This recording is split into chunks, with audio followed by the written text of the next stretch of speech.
Hi, I'm Grant and this is Erin, and we're here to give you some advice on running shoes. The first thing we're going to look at is the difference between a road shoe and a trail shoe. Firstly, there's always a lot more grip and traction, which gives you confidence and prevents you from slipping on loose surfaces. Secondly, a trail shoe always has a lot more protection, which prevents rocks and sharp objects from penetrating and bruising the underfoot.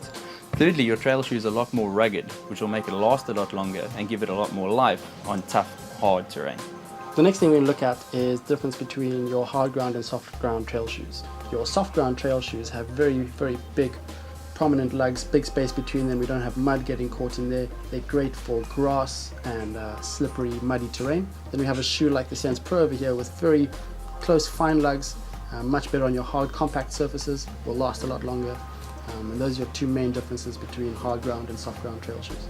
So next we're going to look at sort of the difference between the amount of cushioning in a shoe as well as what people are talking about, the heel to toe offset. A heel to toe offset means that the shoe is actually flatter in profile, has less cushioning and is generally lighter weight and more flexible. This is generally aimed at a faster runner or a runner who has a more natural, efficient running style. There are other shoes that have a lot more cushioning. They tend to have a higher heel or a higher heel to toe drop. They are generally aimed at your slower runner or for an individual who demands more cushioning. They tend to be a lot more rigid, they're a lot more durable, but also weigh a lot more. Something to possibly look for, at least inquire about in a trail shoe, is whether or not that product has a rock plate. If you're running on rocky or uneven terrain with very sort of sharp surfaces, it might be worth looking at something with a rock plate that provides protection and stops sharp objects from pushing through the shoe.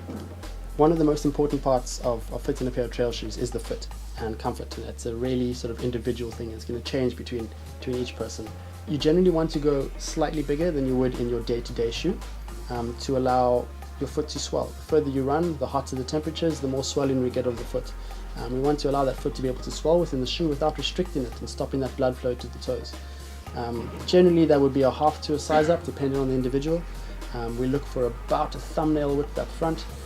That's keeping us clear of the toe box, which is really hard and can hurt the toes. And the only way to get that size and spot on is to go to a shoe store that allows you to try the shoes on. So try them on, have a run outside if possible, try on as many pairs as you can. The more shoes you try on, the more you know what you like the feel of. So one of the options that will be available is what's called an anti-pronation or a stability shoe. Now an anti-pronation or stability shoe features a wedge on the inside made out of a firmer material, which is designed to prevent the ankle from rolling excessively when running. Now this option is also available in trail shoes. However, pronation is only ever relevant when you're running in a repetitive straight line. When you're running on an undulating surface where the terrain varies, it can actually be of sort of no value at all. As a beginner, if you've been running out in an anti-pronation road shoe, it's definitely a safer option to stay in an anti-pronation trail shoe. However, be very, very wary about when people tell you to change their running style, because the terrain that you're running on will be the defining factor as to what sort of shoe would be best for you. Other features that you should be looking for in your actual trail shoe purchase are things like this. This shoe has a completely heat bonded upper. There's no stitching and there's no seams. That definitely makes the shoe a lot more comfortable and a lot less chance of chafing and irritation. The product also features what's called a gusseted tongue, which is a device that prevents dirt and debris from actually entering the shoe from the side and causing an uncomfortable fit and feel. The shoe also has quick tie lacing, which allows the actual foot to move in the shoe without causing hot spots and irritation.